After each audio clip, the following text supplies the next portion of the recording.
So great, thank you for joining us all this morning as we lay out a presentation around our walk and talk programme that we've been developing with Greenspace and Young Place Changers. So a little bit about the Breathe project to begin with. The Breathe project is a Christian youth project up in Highland Perthshire. We work across all of Highland Perthshire, which includes some of the most rurally remote and isolated areas in Scotland. One of those being Glen Lyon, which is on the index for the highest deprivation for rural access in Scotland.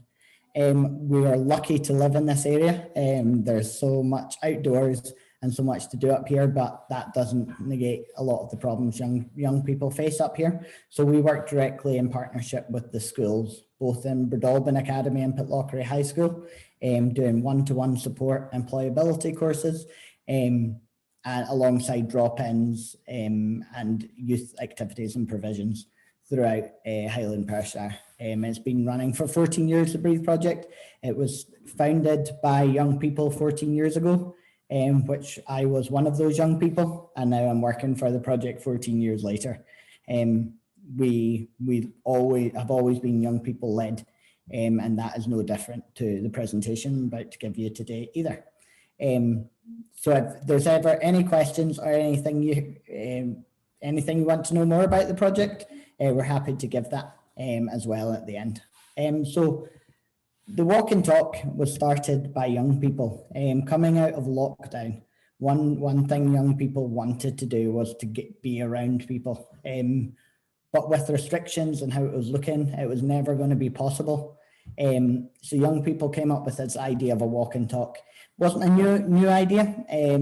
Partnership projects that we work alongside have used a resource like this before. One thing which we found was really cool was the area we live in. Some of the area we live in, even though I've lived here for 32 years, some of these places that we went on a walk and talk, I had never been on before. And that's quite common. We stay in the ground that we know, but actually don't go off the beaten track as much. Walk and talk definitely allowed that and encouraged that in a safe and risk assessed way. And the walk and talks took three, here's some pictures in the background as well. So there were three parts of walk and talk: adapt, explore, and enable. Now these three areas in walk and talk, which were developed from young people, saw the routes change. We adapted to the weather, which in Scotland we have very changeable weather, but it always stayed outside. We saw more of the area in past 12 months and seen in a lot of the time driving through it. And what we noticed actually when we changed those routes, the conversations changed with young people. We always allowed those conversations to be young people led. What is it they want to talk about? What's their worries? What's their fears? What are they struggling with? And where do they want to, how do they see the future going? And actually what we noticed is when those routes changed, those conversations changed too. Whether it was in a place down by the river, a lot more reflective, or in a forest, compared with walking on the street or even playing a bit of putting along the way at the local putting course.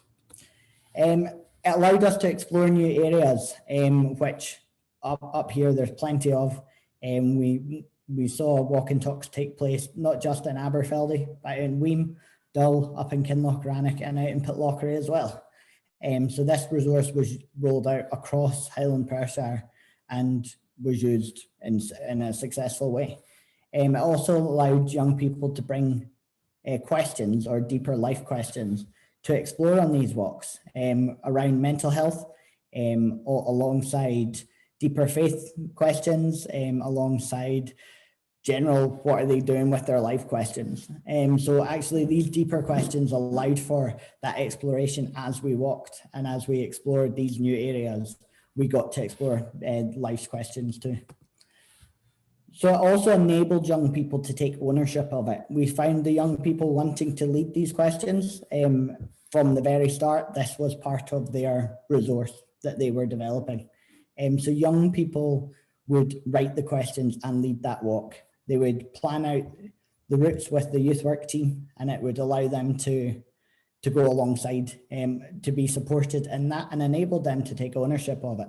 something we find at Breathe is when young people have ownership of their project, they not only commit, they invite people along, they develop it more, they expand it. And that was something that we saw happen time and time again on the Walk and Talk resource. And as part of that, we also looked at changing the spaces around. As they explored, what did they want to see? And actually up here, they loved having these remote areas. They loved exploring, they loved seeing areas they haven't, they loved having fun, they loved bringing their friends along. But there was one thing that they identified was something that they don't have. And that was a place that they can go to switch off. You would think out in the countryside that young people could do that quite easily, but even in those isolated places, they didn't manage to switch off. So working alongside young people, one of the resources that developed from our walk was a wellbeing walk, which I'll talk to you about now. Our wellbeing walk was created alongside young people to allow a place for young people to switch off, to disconnect, to reconnect, to allow that reflective time where they've had busyness in school, where they've had busyness in life, where they've had family dramas, where they've had just not that space. Actually, this audio guided walk was a space for them to come alongside, to get away, but also be relatively local.